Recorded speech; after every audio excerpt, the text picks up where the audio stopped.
This is WWE superstar Drew McIntyre, and you're listening to the WWE Podcast. The champ is the one that everybody wants, me. Becky Lynch is going to WrestleMania. Claymore! Austin 316 says I just whipped your ass. This is my iron. You're going to acknowledge me. Welcome to the WWE Podcast, everybody. It is part 2 for the Mailbag. And also, it's going to be our quick preview and prediction show for Backlash. We'll do that on the second half of the show.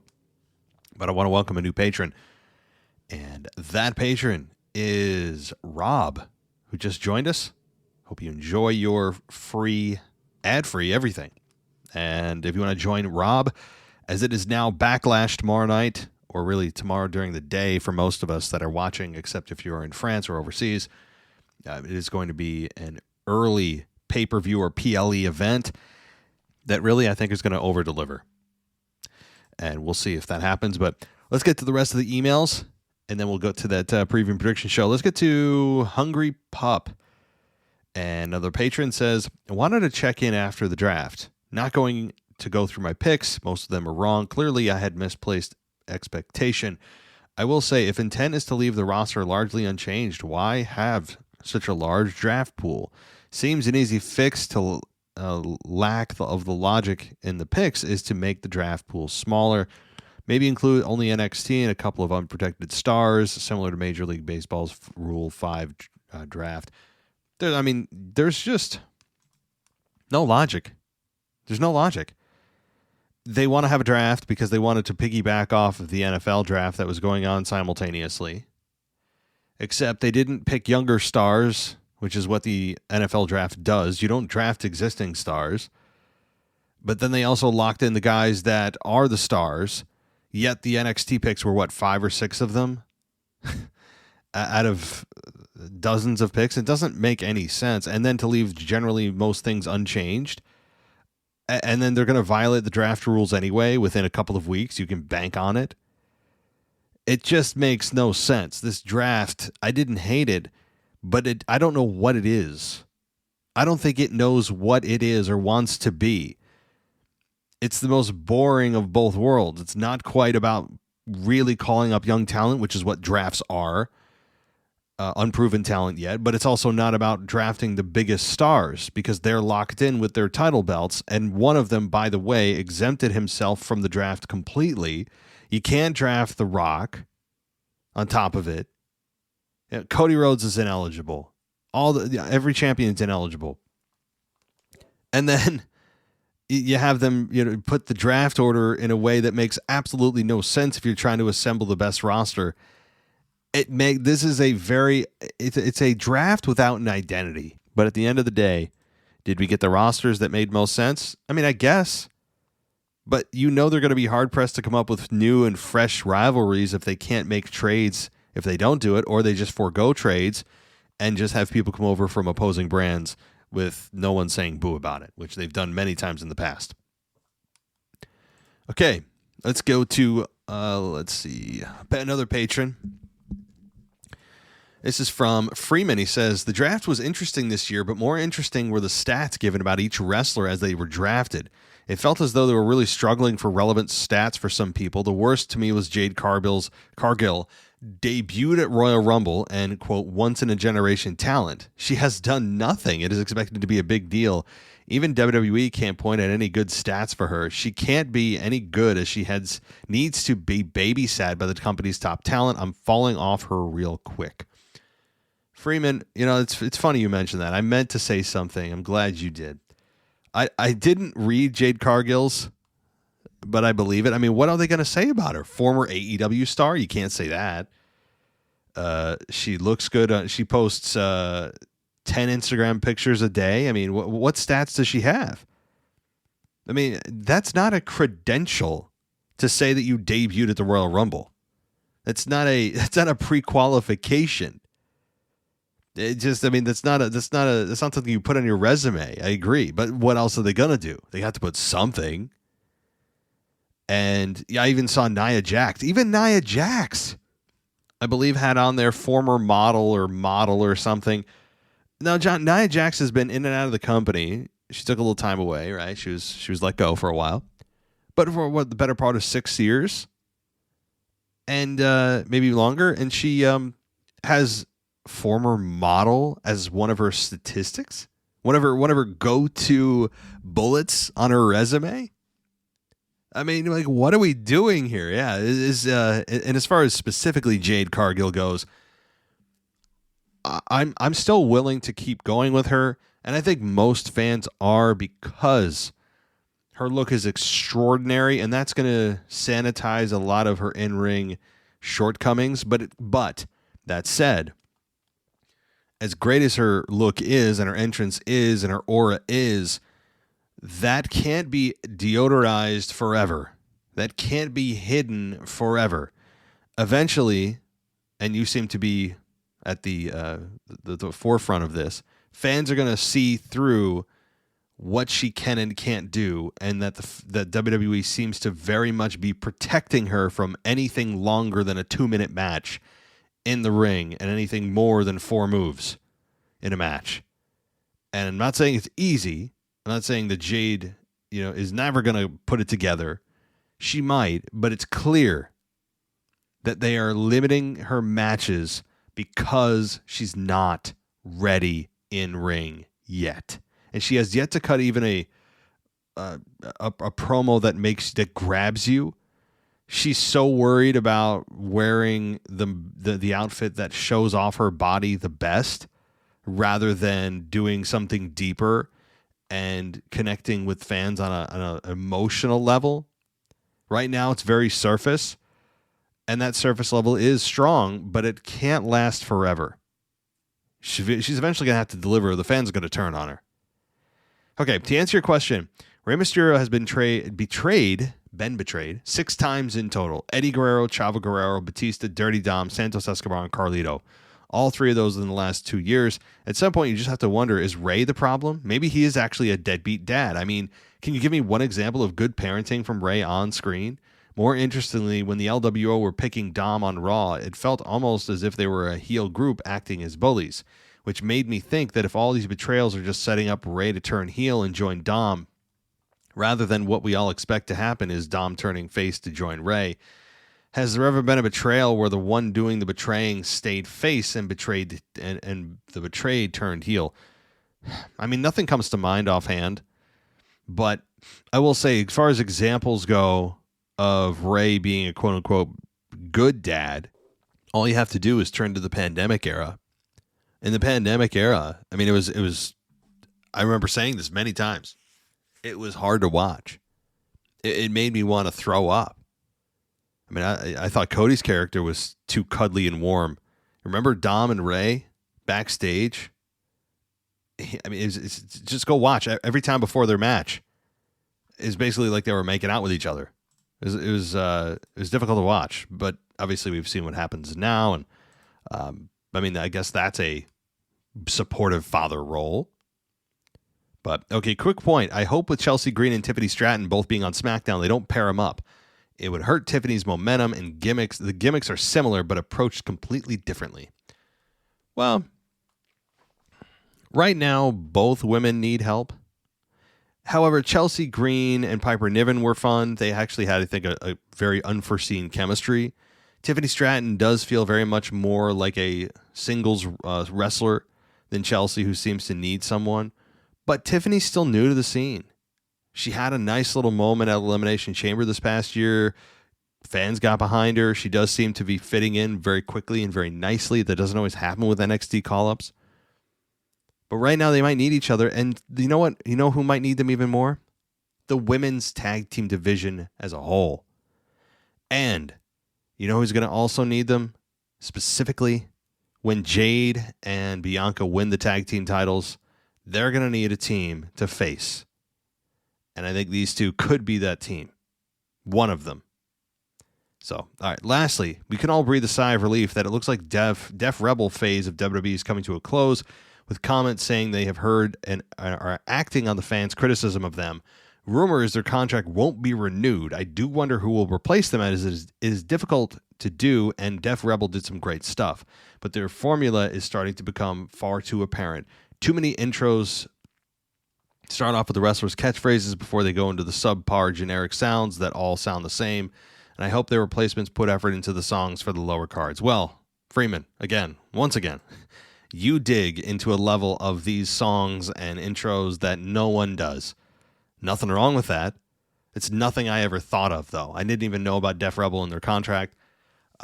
There have been some very lame intros to Raw. There have been almost too frequent of changes to the introductions of Raw, the signature that opens the show. But it's never been something that's been like a killer for me that I look at it. Even if it was the worst intro of all time, if they deliver a good show, it's like you don't even remember that, right?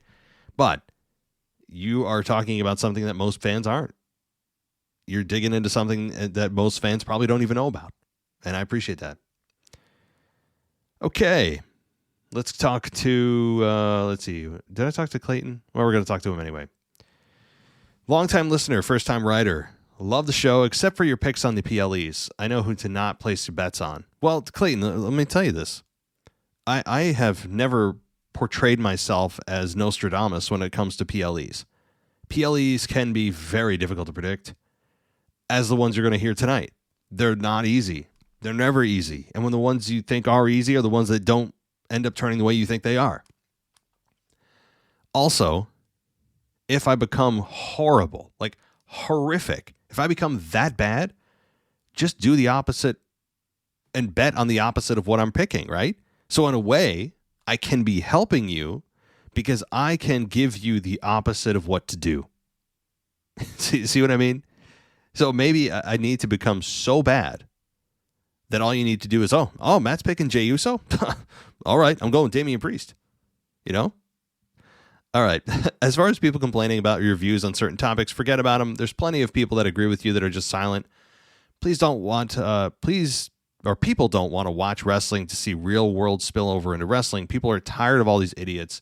It should be an escape from the madness of what's going on. My only complaint with the show is don't over apologize or don't over explain your criticisms of legit issues within WWE. Okay. So yeah, I mean,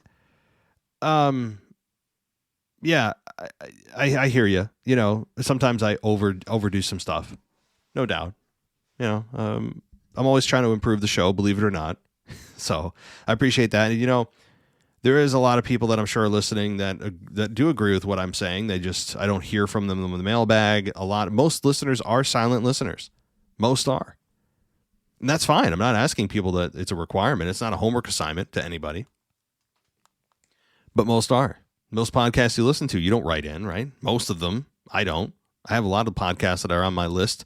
I don't ever take the time to write in, mostly because I know I'll never get listened to or never get read because they're bigger shows. But also I don't have the time, and it's just I just enjoy listening to the content, and it is what it is. But I appreciate that. Okay. Also, I think Jade will be a dud. She was uninteresting in AEW and still is uninteresting. You can't be a stripper and tough at the same time. So I don't understand the interest in her other than the look. You can't teach personality. Thank you for keeping me entertained at work and making my day shorter. Keep up the good work on the show, Clayton. Well, thanks, Clayton. I appreciate that. And, you know, really any criticism of the show, I really do take under advisement. I really do. It sounds like I'm being facetious. I'm not.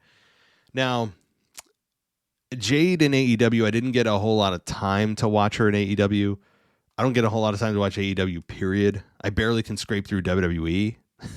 But WWE wouldn't have signed her if they didn't look her in AEW and say, hey, we see something here that they haven't brought out of her. You know. Plus, I'm sure that they saw the money in her and Bianca Belair.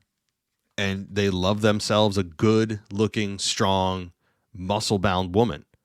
They do. And Jade has a very unique look that I do think is going to take her much further than most women who have impressive physiques could, because it's even more impressive than impressive.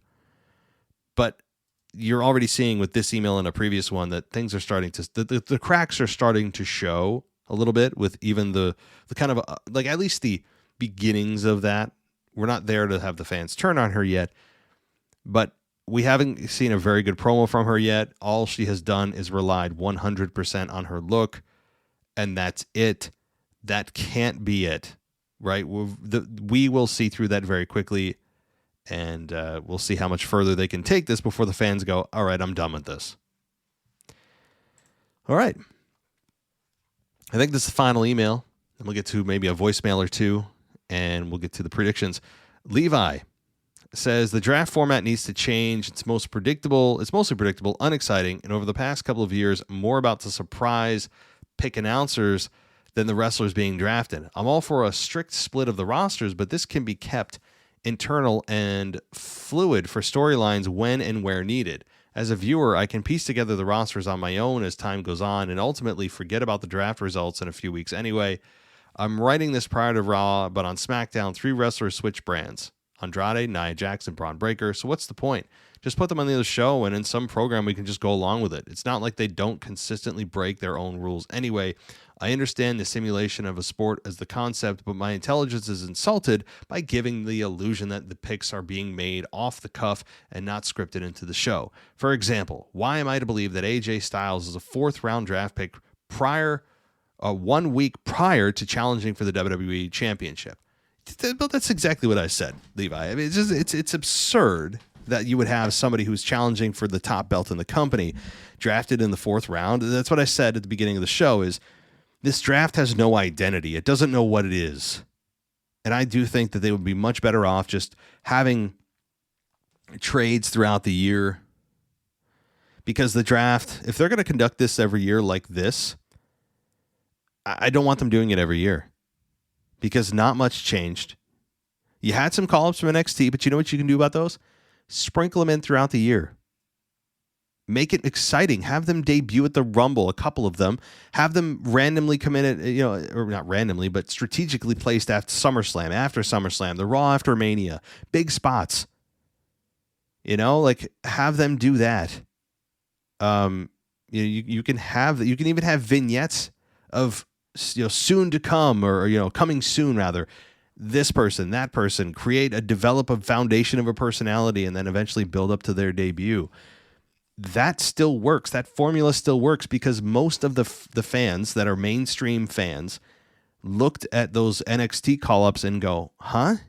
Who? I don't know who these people are. And I know with time we'll learn. But my point about the draft is I just don't like the format of this draft anymore. I know that, again, they're trying to piggyback off the NFL. I know that that's what they're doing, clearly with the timing. But we've seen the draft in the fall. We've seen it now in April. I mean, it's just, it can't find a place. It can't find an identity. And there's not a big shakeup anymore. It makes no sense. And then the round picks make no sense. Politics clearly, and outward perception clearly play a role in who is drafted at what point in the draft, as if somehow a 1st-round draft pick means anything in WWE. It doesn't. It means nothing. So, all right. However, I'm not going to complain without playing Booker and providing how I would change the draft. Use the concept to promote an episode of Raw or SmackDown and do 3 or 4 rounds, 1 pick for each brand, to draft only NXT wrestlers. This would bring more unpredictability and provide a real draft vibe. In addition, we'll briefly introduce call-ups to casual viewers, giving the audience the opportunity to do their own research prior to seeing the wrestlers on TV. Oftentimes, I feel like as those call-ups happen randomly, a lot of audience doesn't know who they are, doesn't get invested, and then they're gone. That might be fixed with an NXT call-up draft. That's it. Thanks for the time. Love the show. Thanks, Levi. That's funny. I mean, I really didn't. I didn't plan that. That was kind of my suggestion. If you just heard it, was give these guys a foundation before you debut them. Because if you just have somebody randomly come out from NXT, most fans are going to go, I don't know who this person is. So you could do draft. When you do a draft, it's only for the young wrestlers. Right. And it's only 1 pick, so it's not a lot of people. And then you have, your established stars stay where they are. And if you want to make trades, you do, a massive trade announced. Yeah. They could do an announcement on social media, massive trade being announced on Raw. And boom, there's your little shakeup. So thanks, Levi. Okay. Let's now get to, believe it or not, let's get to our voicemails and see who's up first. Hey Matt, this is your neighborhood gardener, Michael Gross, representing WrestleMagic and the whole crew that we are working on so much stuff for you. And we've got a lot of irons in the fire. Unfortunately, it's Louisville, and if you guys don't know, there's a little horse race in town that kind of distracts us, or distracts me, from getting a lot of things done. Kind of, detours business and makes things a little hectic. But I just want you guys to know that we're going to be working on stuff. Matt, you and I should do a show again sometime soon. I know we were supposed to do Raw After Mania, but things happen. Things fall through the cracks. And I just want to say I miss everybody. And, shout out to my partners, everybody in the Wrestle Crew team, Wrestle Magic crew. Maverick, Rocky, Michael Patrick, Mark, Scully, everybody who's in there, and my brother Tim, who's recently joined with Mav. Thank you guys, and we're going to produce you some more content. We're going to have some fun. In the meantime, guys, have a great day. All right, well, that is Mr. Michael Gross. You guys can catch him on Wrestle Magic. And, it's been a while, so you probably should link up soon and do a show. It's life just kind of runs by, doesn't it? Like you said, there's some kind of little tiny horse race. Like I can't remember the name of that thing over in Louisville. I don't know. Not a lot of people watch it. I know it's kind of a low key event over there, but hope all is well over there. And we'll definitely look forward to that content. I know the Wrestle Magic team does a great job, and you guys do crank out a lot of projects, I got to say. So I appreciate it. Okay. Let's get to our next voicemail and see how many we can get through tonight and move on. Oh, hey, Matt, it's Bevan here from Australia. I just watched Monday Night Raw, and the first thing that stuck out to me was before the show started, I think Michael Cole said that Bianca Belair was the first black woman to get a number one draft pick on SmackDown. And I was like, do we care about that anymore, stuff anymore? Who cares what if you're black, white, yellow, bloody green? I don't care, whatever. Does it really matter anymore? And given that this is a fantasy type, entertainment, or sports entertainment, it's not like proper draft picks that you get in NFL and whatever. Do we really care about such junk anymore? I don't know. I might cop flack for this, but I just think it's so just stupid. But anyway, I was like, oh God, I wanted to throw up. But anyway, on the plus side, nothing really changed with the draft picks either. Everyone just seems to be staying in the same place. I'm glad Damage Control's on Raw because that could be fun. But I don't know. I don't really see anything exciting about the draft at all. Not sure. I don't even know. And I was trying to think, it's no use complaining if you don't have a solution sometimes. I don't know. Maybe that's just me, or that's just what my boss says to me when I'm complaining at work. But I'm trying to think what would have been some good draft picks. So I don't know. I think maybe it was good to staying on Raw, and now we've got Braun Strowman, who's kind of just like a walking dinosaur roaring at everyone. It reminds me a bit of my child. He'll just be around there blowing spit when he talks, and I don't know. Braun Strowman, Bronson Reed, and Gunther, and Ivar, the big lads there on Raw. So maybe there could be something going on there, but none of them can cut a decent promo except Gunther. So I don't know what would go on. But I just don't know what would have been a good draft pick anyway. So, I was very unimpressed with the draft, regardless of who was number one pick or number two. But I didn't really know what I would have done any different either, though. So, anyway, that's me. Have a good week. Cheers. Hey, Bevan. Yeah, I don't know what I would have done either. If I conducted the draft the way I wanted to, here's what I would do. I wouldn't have a draft. I wouldn't do it because the way that it's currently constructed, it doesn't have an identity. I keep repeating that, but it doesn't. It doesn't know what it is. It's not really about new talent. It kind of is about established talent, but then you're having draft picks in round 1 and round 2 that make no sense. You're having people that are drafted in the 4th round that are main eventing your show on the PLE coming up. It's ridiculous, and it's all performance And I know generally pro wrestling is, but they didn't even try to make me believe this is a real draft. You know, and again, with Bianca Belair, you talk about a political, politics bleeding in here. And you know what's funny? I'll just mention one thing here, and this is gonna light a fire on some people, but this is kind of what we do here, is just kind of speak our minds, and whatever happens, happens. Here's the thing. I've said this before. I'm a massive fan of Bianca Belair. I do still want her to turn heel, but that doesn't mean I don't understand what she means to the company. She has not exactly had the biggest year of her career, and yet she's still drafted number 1, and she's on the cover of 2K24. This is all not by accident, okay? This is all very much in part, a political agenda by those who have very strong political beliefs that own the company. Go look it up. Go do your research, guys. It's just what it is. And if it's not politics, stop bringing it in.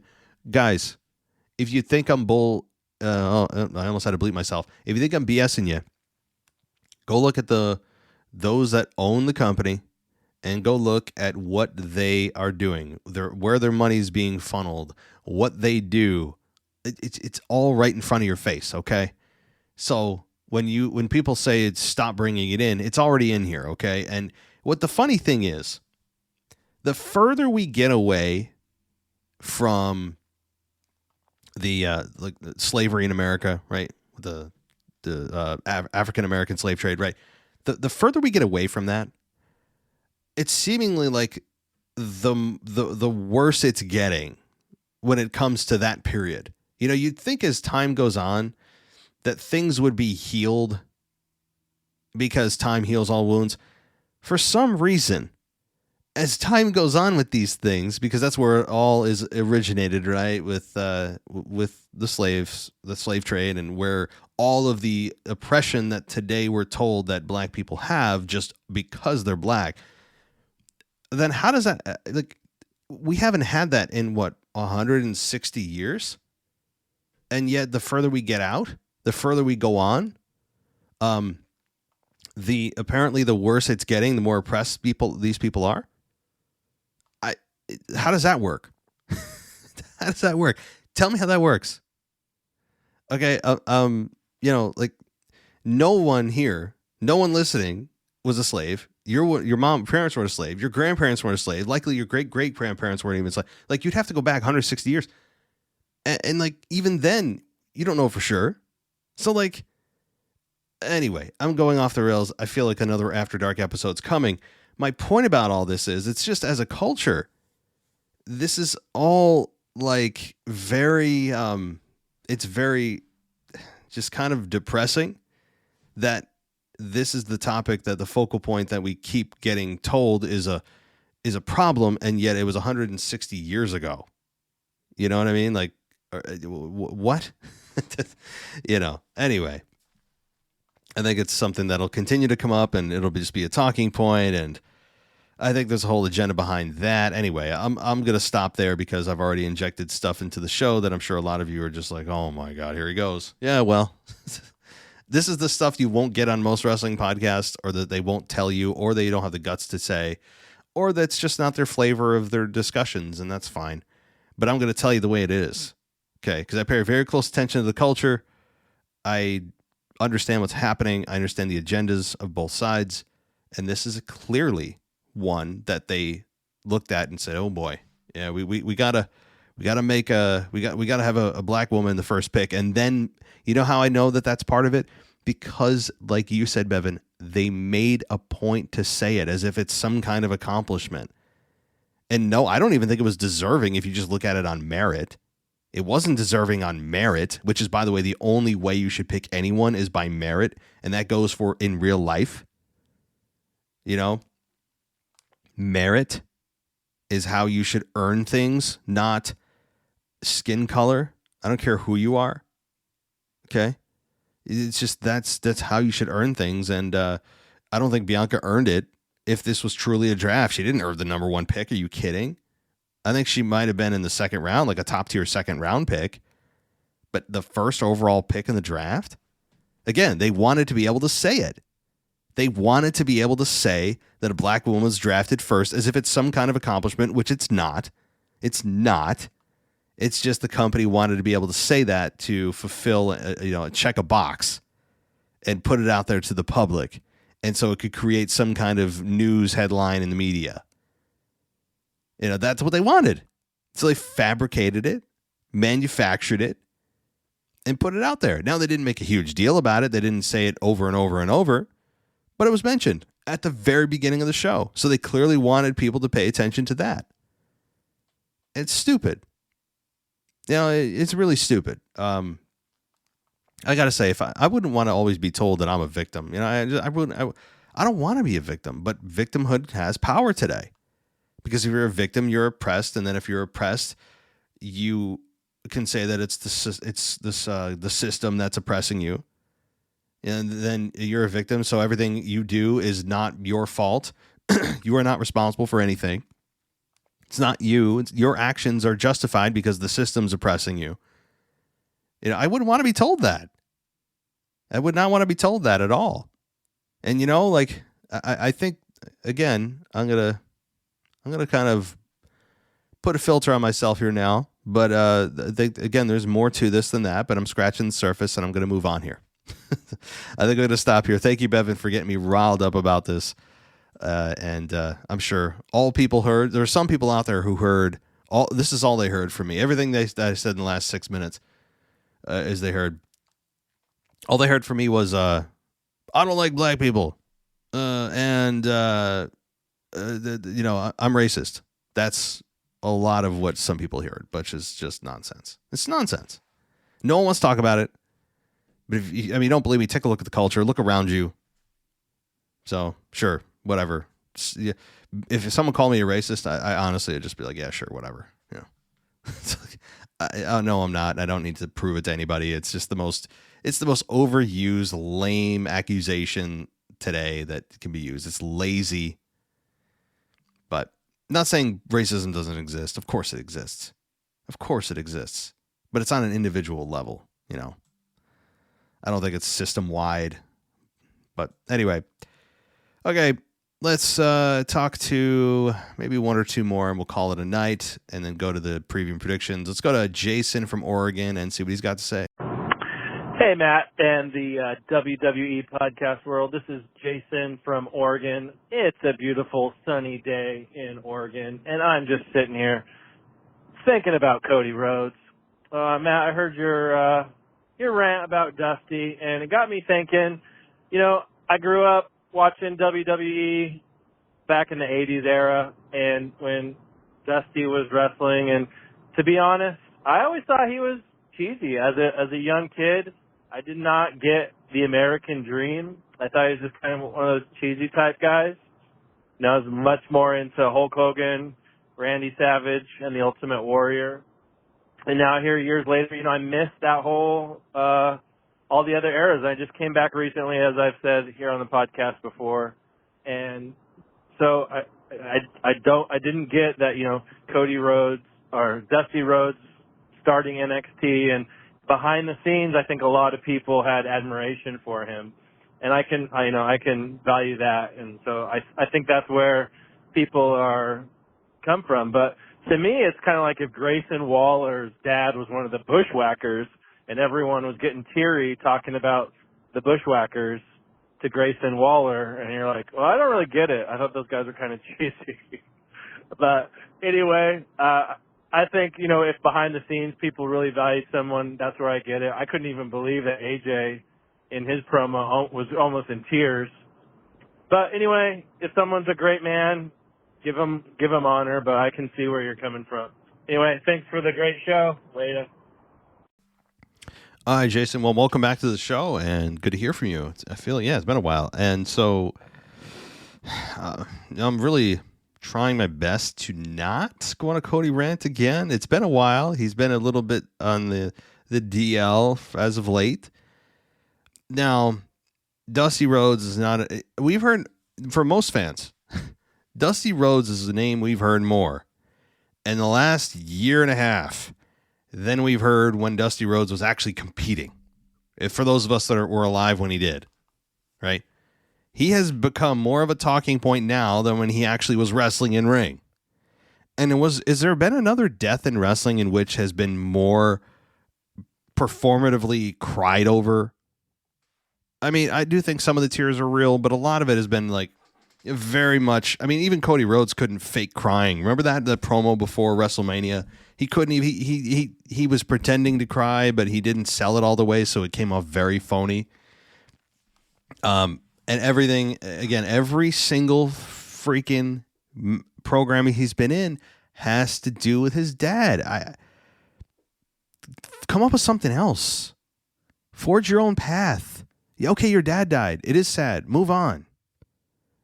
But they're continuing to try to use it to pull at the heartstrings of fans because they know that if they can do that, then that creates an emotional connection, and then you start to feel for him and all the, like, move on. I mean, if he's so great, why does he have to keep, and why do we continue to use the strategy of his dad's death? Has there ever been a death more exploited than this one? Eddie Guerrero, maybe? But even that wasn't used as a storyline for sympathy other than Chavo when it initially happened. I remember Chavo Guerrero, obviously a sympathetic figure, but they didn't push him to the main event. Dominic was a kid when that happened, but was there a death that they really exploited as much as this? I can't think of one. I mean, Bret Hart. Well, he didn't die, but I don't know what I was thinking. I was thinking just connections of old stars and like an Italian Bret Hart, but obviously Bret didn't die yet. I'm trying to think of a death. Can anybody come up with a death that has been more exploited in wrestling than Dusty Rhodes? I cannot think of one. So yeah, it's just annoying to me. And if Cody wants to stand on his own 2 feet and not be known as just Dusty Rhodes' kid, which I think, I mean, again, he beat Roman Reigns at WrestleMania. I would say he's made it, right? But like, do you forever want to be always remembered as Dusty Rhodes' son? Because he has done things on his own, but like everything he talks about all the time, like everyone gets emotional every single time they mention him. Like, I don't know. I know that I'm sure he's a great man behind the scenes. He seems like he was father figure to many, all that stuff. I've just never seen the same formula being used over and over and over and over. So anyway, Jason, yeah, thanks for the call. I appreciate you listening. It sounds like you were in the car calling us, so drive safely, or if you do that regularly, make sure you're on the speakerphone, right? So thanks so much.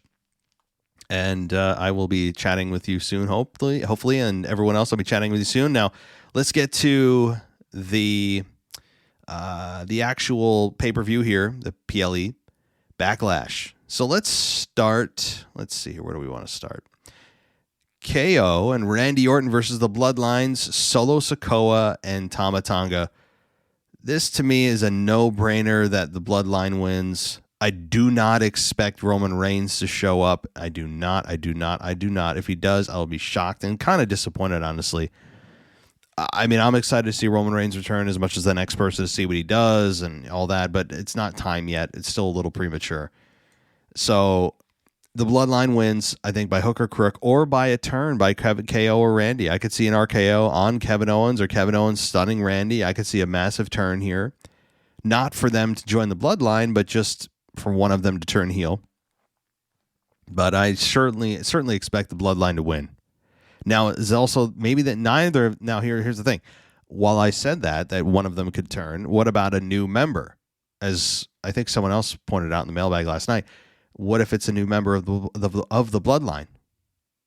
That could also be possible. So either way, no matter how you slice it, no matter how you try to pretzel this into KO and Randy winning, it's not happening. The Bloodline's going to win. Solo Sikoa and Tama Tonga need the victory, and I think they'll get it here. All right, the Women's Tag Team Championship, Kabuki Warriors versus Bianca Belair and Jade Cargill. This is, to me, also a slam dunk. Bianca Belair and Jade Cargill win. There's just no two ways about this one either. Now, what I would do is a stopwatch. Somebody needs to have a stopwatch to time the amount of in-ring minutes Jade Cargill has, because Bianca Belair is likely going to be carrying 80% or more of this match, only to tag in Jade once, probably twice for the hot tag. Let's count the number of moves that Jade does as well.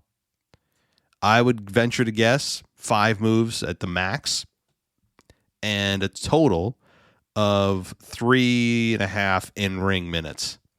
I mean, that may be overdoing it. So I think Bianca Belair is absolutely going to be the one to carry the most of the wrestling in the match. So I don't expect a crazy good match. The Kabuki Warriors need to they need to drop the belts here, and they absolutely will.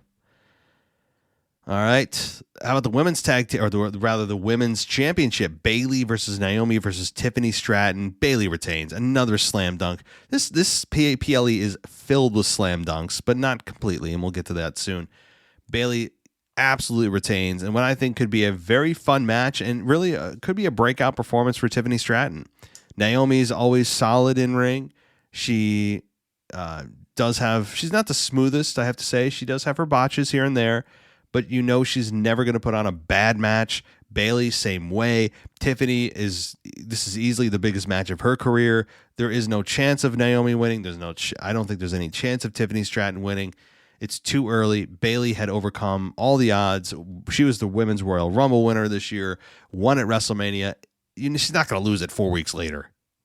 Let's be honest. So Bayley retains. All right. Let's now go to the big boys. Damian Priest versus Jey Uso for the World Heavyweight Championship. Again, it seems like Jey Uso has no chance. I wouldn't say he has no chance. I'd say his chance is like 5% that he wins the World Heavyweight Championship. Damian does still feel to me like a transitional champion because Jey Uso is a credible threat, but you could also have Drew McIntyre chasing Damian and possibly winning it and then facing Punk at SummerSlam. So Damian to me, and Damian versus Jey Uso should be a fun 12 to 13 minute world title match that ends with Damian Priest retaining, and it could be because of Judgment Day. I hope that Jimmy doesn't interfere. For the love of God, please, Jimmy Uso, do not interfere. But I think Damian retains the title, and that's kind of it. I mean, I expect a good, probably Raw main event quality of a match. All right, let's talk to. Oh my God, I need to go to bed. It's almost midnight. The Undisputed Championship. Cody Rhodes, AJ Styles. Again, lock it up. Throw away the key. They wouldn't imagine AJ Styles win this match. And just envision that for a moment. Oh my God. There is no chance, 0, that Cody Rhodes wins or loses rather. AJ Styles is dropping this, taking the L here. He is getting dropped. He's getting pinned. It's the end of the day. It's not happening, right? Like, Cody Rhodes is winning. He's retaining. AJ Styles has no chance. But while I say that so confidently, here's what I think will happen. They will give us moments to believe. And every time there are these, slam dunk, overwhelming favorites, they do give us moments throughout the match that make you question that confidence that you have. So while there is seriously, absolutely no chance AJ Styles wins this, we are going to get, I think, a very good match, 15, 16, 17 minutes of Cody Rhodes and AJ Styles beating the hell out of each other, near falls, kickouts of finishes, as we always do. That's par for the course. Do I think there's going to be interference? I hope not. I hope this is kind of just a straightforward event. And this really doesn't, this event does not excite me a whole lot from a star power perspective, but it does excite me from a wrestling perspective, in-ring wrestling. And I think that's where this whole PLE will shine, is the wrestling part of a wrestling show. Who knew? So I think this is going to be a good show. Again, I would be surprised if any of these picks are wrong. If I was to choose one of these matches in which you could say, okay, this one might go either way, I would guess it could be,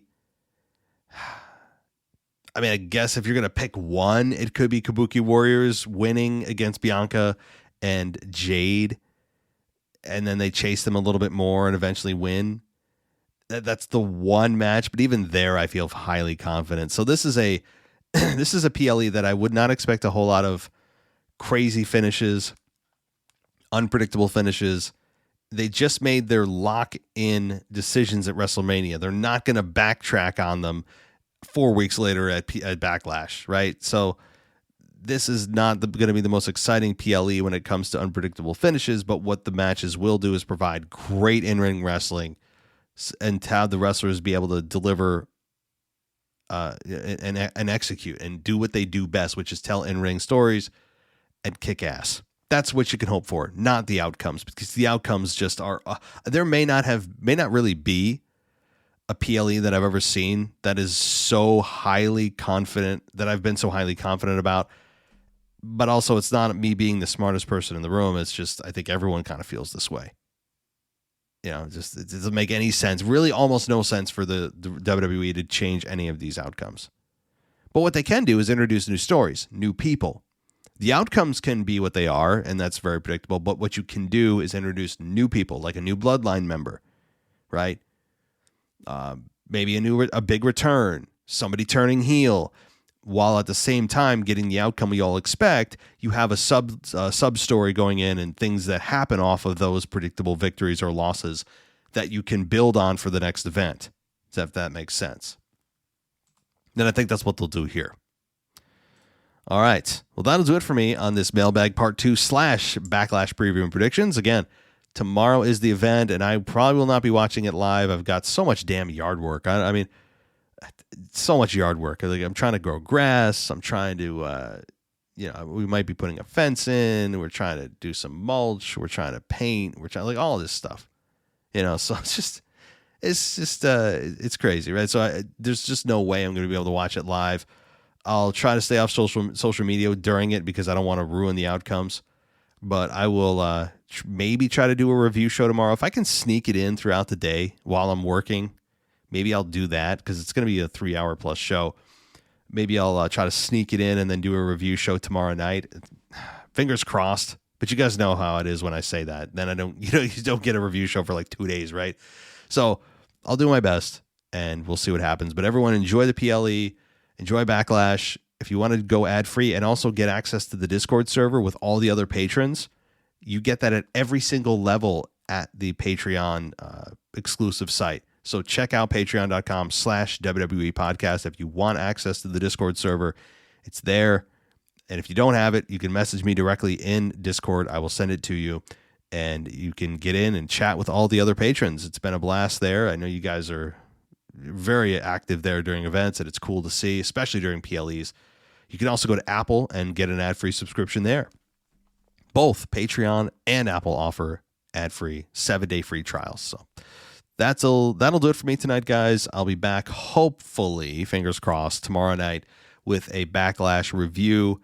If not, you guys know Sunday for sure will be the weekend review / Backlash review, but we will see because I'm also trying to sync up with somebody who's attending live, Alex the French guy, but my schedule is so difficult and unpredictable that I don't want to have my co-host wait on the line and I'm not there and I got other stuff going on. So we'll see. I might not have a co-host. I might.